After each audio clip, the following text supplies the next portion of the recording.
Obviously, homelessness is nothing new. It's just an unfortunate fact of life that there are some people who have and some people who have not. And the whole idea of the United States, at least from the 50s onwards, was this idea of the strong middle class so that the everyday person could enjoy a certain level of lifestyle or a certain level of upward mobility and basic joys of life. When I see stuff like this, it has this dark kind of dystopian feel to it, where it's like the middle class is being obliterated and there's two extremes that are emerging, the extreme haves and the extreme have-nots. And that never ends well if you've ever read any fiction book or actually any non-fiction book about societies where that's happened. So next thing you know, they might start pulling out guillotines and who knows what could happen. What is going on, guys? Today's video is about homelessness, and apparently there's a huge rise in homelessness occurring across the United States.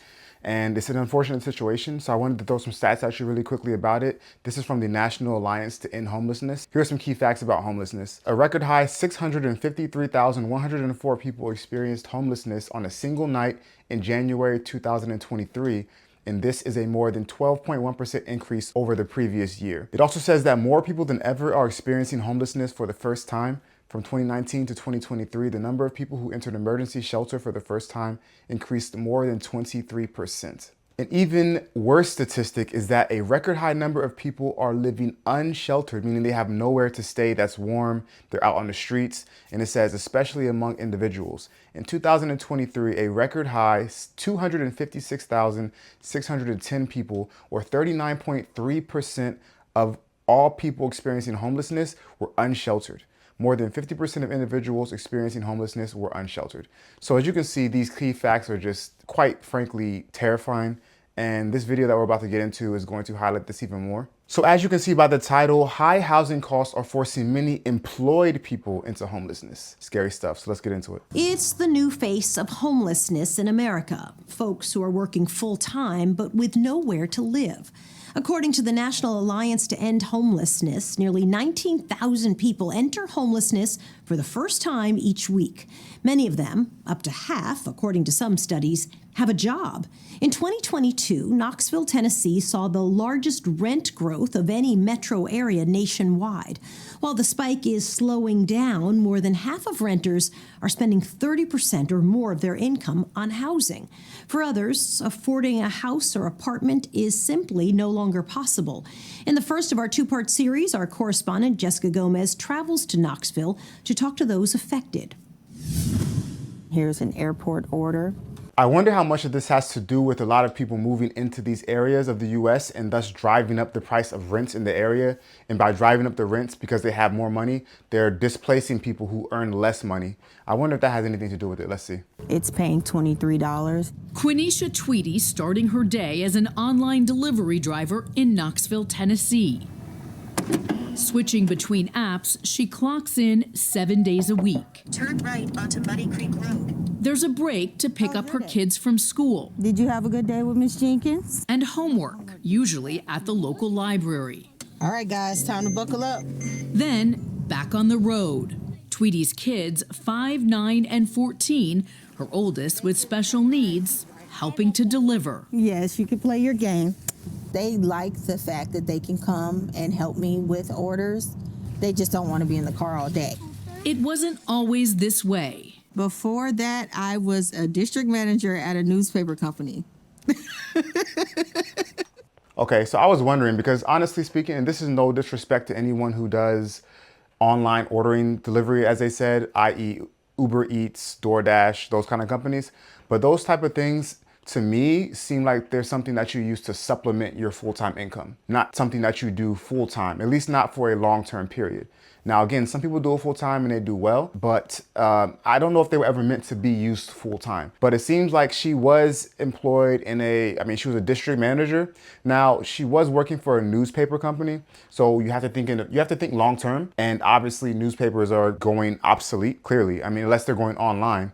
And so that's a completely different thing. Because at first I was kind of like, yeah, the whole full-time food delivery service thing may not be the best long-term option. But when the company downsized, she lost her job and was evicted from her Georgia apartment, moving here with promises of more delivery work until she can find a new job. You got both cases of water? I kind of think I failed, honestly. I understand that it's the economy, but it's like, I was trying to save, and it seemed like every time I would save, something would come up. But failure isn't something Tweety has time for. She and her family will work into the night before stopping to sleep in their car. They're home for 4 months now. I would have never imagined that we would be homeless. Never. She's not alone. Knoxville's homeless population nearly doubling since 2018. More than half report being evicted or unable to find affordable housing, as prices here have skyrocketed. The average rent increasing more than 50% over the past 4 years. We're talking about people who work at... I don't know how everyone feels about government assistance. I know it's a hot topic, and I know some people are for it, they're against, or some people are against it. This is the United States of America. I mean, honestly, we shouldn't have this situation happening.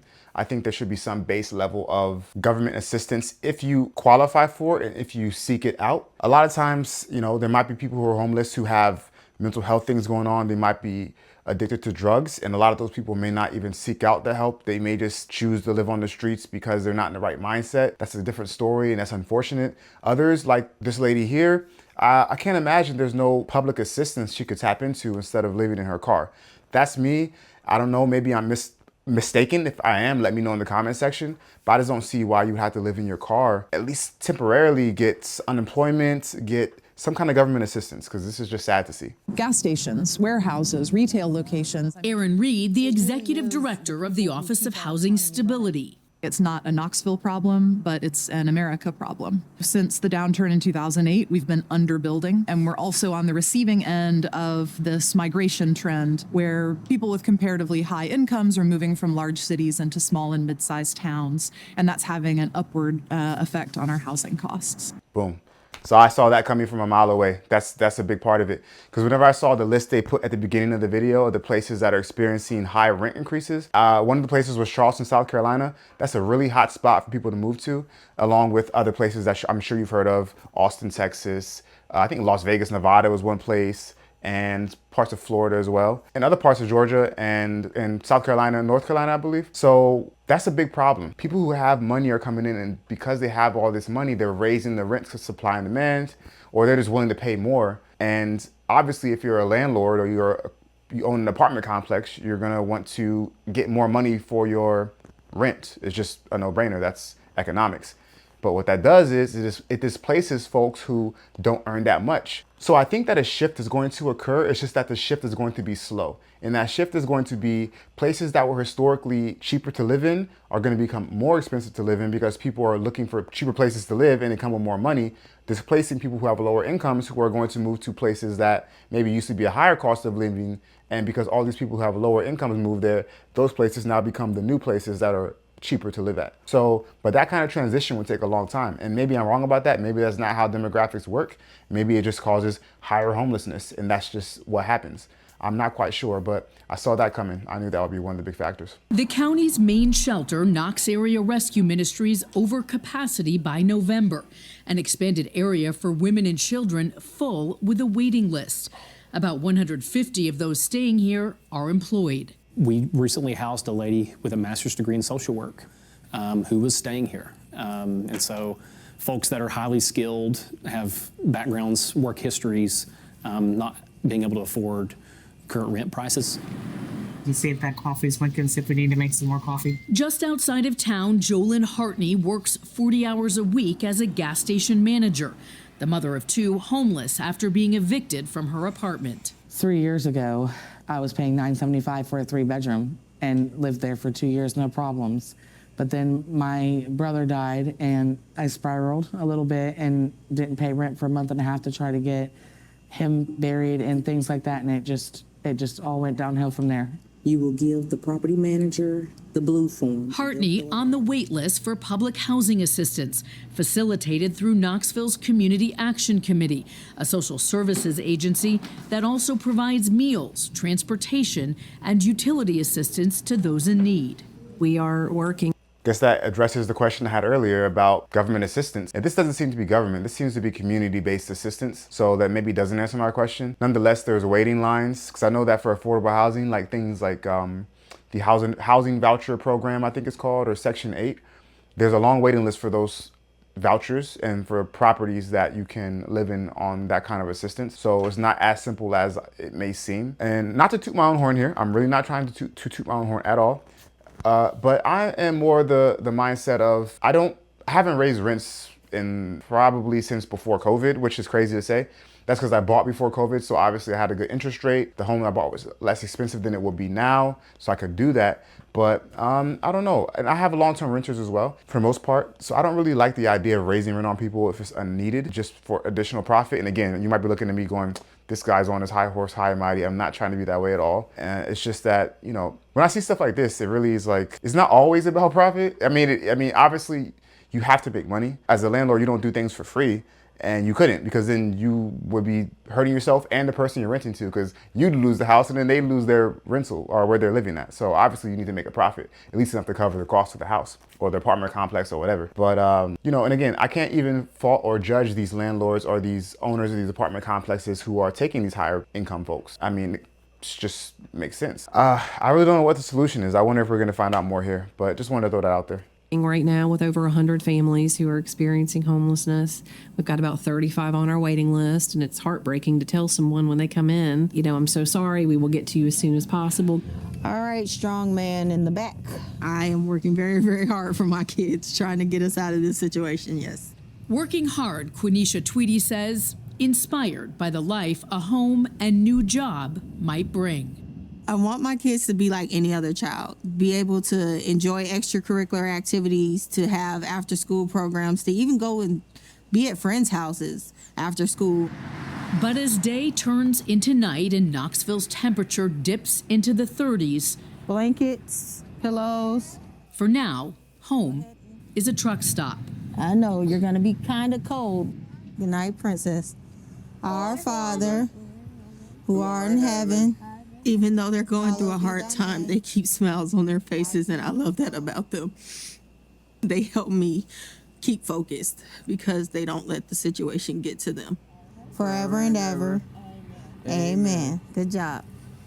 Good night, guys. I love you. Love you too.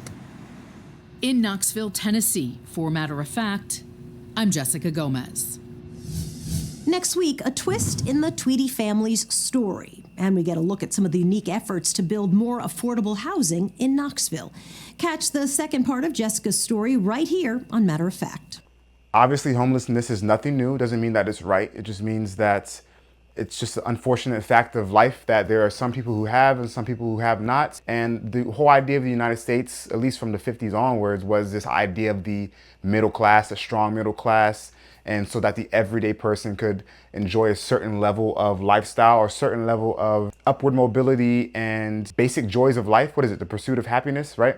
So when I see stuff like this, it has this dark kind of dystopian feel to it, where it's like the middle class is being obliterated and there's two extremes that are emerging, the extreme haves and the extreme have-nots. And that never ends well if you've ever read any fiction book or actually any nonfiction book about societies where that's happened. So next thing you know, they might start pulling out guillotines and who knows what could happen. So, but I mean, this needs to be taken care of. It does seem like, and maybe it's the news. So a lot of times they have a negative skew because that's that's what people want to watch oftentimes, unfortunately.